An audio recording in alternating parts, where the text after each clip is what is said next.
que se sofre tanto com esse mal? Será que é incurável a tão famosa seca? Essas perguntas podem não ter respostas, mas alguns sertanejos, de tanto viver essa situação, começaram a criar alternativas para viabilizar essa região que para muitos não tem solução. Uma prova de que regiões áridas podem produzir alimento vem do Cariri Velho da Paraíba. Aqui na fazenda Carnaúba, a 360 quilômetros do Recife, seu Manuelito Dantas, ex-professor universitário, resolveu desenvolver criações adaptadas ao clima seco e procurou uma agricultura compatível com a falta de chuvas. Para ele, as lavouras temporárias desenvolvidas por aqui vão sempre provocar prejuízos. Eu tenho a impressão que a probabilidade de você colher lavourinha aqui no semiárido do Nordeste é a mesma de comprar um bilhete da Loteria Federal, um negócio desse. O semiárido, desde o Cristo, não é, no deserto da Judéia, só é compatível com pecuária.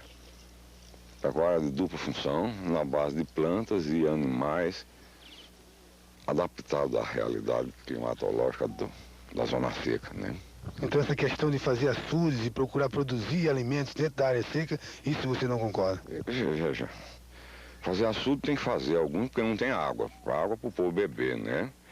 E produzir alimentos, eu estou pensando que não tem alimento melhor do que carne e leite, que são os derivados de pecuária, né? Que são os passíveis de ser produzidos no semiárido. E a cultura de subsistência? Cultura de subsistência, né? Isso é conversa de sociólogo. As lavourinhas aqui no sertão, sociólogo desocupado. Para mim, elas são responsáveis pela insubsistência dos produtores rurais do sertão, tá entendendo? A lavoura é lotérica.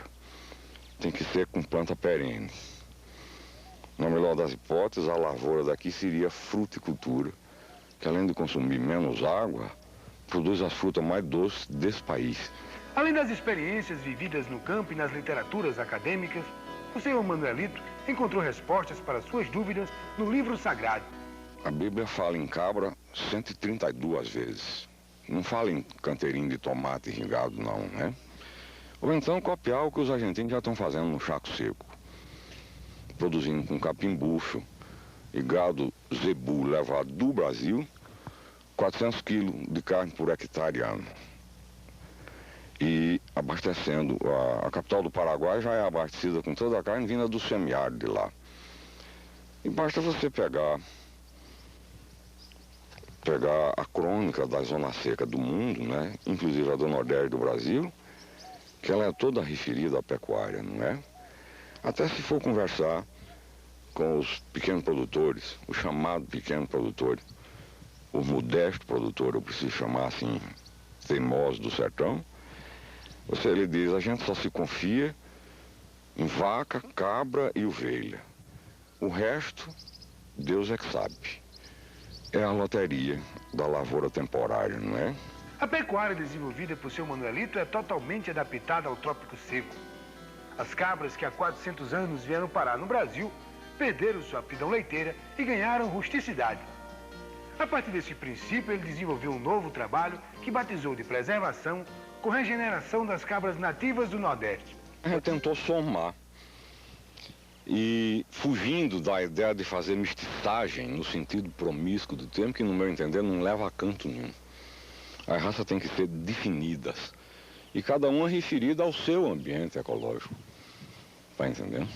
Como é que o senhor explica, então, essa procura dos criadores pernambucanos e brasileiros com a opção para as cabras importadas? Eu tenho a impressão que esse problema é muito mais cultural do que zootécnico. Tá entendendo? Os brasileiros ainda gostam de decalcar os procedimentos e não sei o que dos outros países estrangeiros, tá entendendo? No caso do trabalho na terra, esse decalque é extremamente pernicioso. Porque a diferença do ambiente tropical e do tropical seco, ainda mais para o clima temperado, é enorme. E é o condicionamento básico para a produção. Mas eles argumentam que as cabras importadas produzem mais leite. Sobretudo se ficarem lá na Europa. Elas ainda vão produzir mais. Na verdade, elas são capazes de produzir leite convertendo o que comem em leite. Então, se por um lado elas são capazes de produzir mais leite, vão ter que comer mais grão, que o mundo tropical não tem e nem terá, salvo soja. E eu prefiro uma cabra que produza um número menor de litros de leite por dia, mas convertendo nesse leite capim, palma e as comidas disponíveis aqui que são impossíveis de serem comidas diretamente pelo homem, né? O senhor afirma que as cabras POI ou cabras importadas não seriam uma solução para... Elas vão ter que repetir o mesmo processo que as nativas do Nordeste repetiram ao longo dos 300 anos.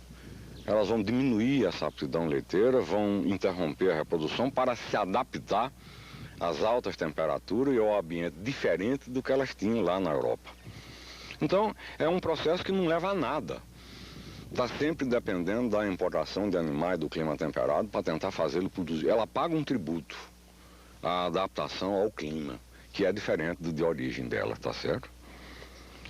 E como esse tributo já foi pago pelas cabras nativas, eu acho que não se tem porque não tirar bom proveito disso. Eu acho uma cabra sane, que tem a pele clara, incapaz de aguentar mais o sol daqui e a temperatura, tá entendendo? Eu acho que é uma malvadeza travar ela da Suíça para botar ela aqui para se adaptar, se autodestruindo ao longo das gerações seguintes, para encontrar o patamar de equilíbrio dela com o mundo tropical, com a temperatura e o sol, a insolação e a umidade do ar daqui. As cabras parda, mochotó e preta produzem em média 6 quilos de leite por dia. Para um produtor de cabras importadas, tipo Sunny, por exemplo, essa produção pode ser pequena. Mas a alimentação utilizada na fazenda Carnaúba é apenas capim-búfalo, algaroba e palma forrageira, plantas tradicionalmente sertanejas.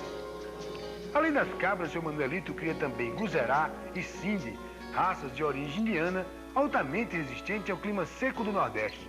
Como alimentar gado e cabra em regiões secas? Em certa medida é copiando um procedimento bíblico, tá certo? É a partir do uso de capins perenes compatíveis com o clima daqui, que são os capim-bucho, que os australianos foram pegar no norte da Austrália e na Ásia seca, e para suprir a necessidade de alimentação do gado no período seco normal de cada ano, você fazer fenação desses capins. Então é búfalo mais feno de búfalo, complementado por palma forrageira, que o Nordeste é bom e que é um alimento muito importante, e algaroba e esses outros vegetais compatíveis com o clima daqui. E a silagem? Veja, silagem também pode entrar como um complemento. No meu entender, como um complemento também importante. Agora, no meu entender, silagem é uma tecnologia do molhado. Os capins e as plantas de você ensilar, porque são grossos, úmidos e tal, não são passíveis de ser fenados, eles são de produção restrita necessariamente, num lugar onde não tem água. Entendeu? Então silagem entra também de forma complementar. Eu acho que a grande técnica de conservação compatível com o semiárido nordestino é a fenação, como era desde o travesseiro do Cristo na manjedoura de Belém, lá no Cariri da Judéia, onde ele nasceu. Para usar uma palavra aí de bom tom, é uma técnica muito mais democrática de estoque de forragens, a fenação, do que a silagem. Até a democrática ela é mais. Além de ser mais barata, mais eficiente e mais compatível com a região em que tem restrição na disponibilidade de água. Fenação é coisa de gente da zona seca. E os nordestinos ainda não assumiram a seca, tá certo? Ainda são contra a seca, como insinua o nome da primeira instituição criada para cuidar do Nordeste do Brasil. Inspetoria Federal de Obras contra a seca. Eu tenho a impressão que devia ser para a seca. Então, fenação é uma técnica para a seca.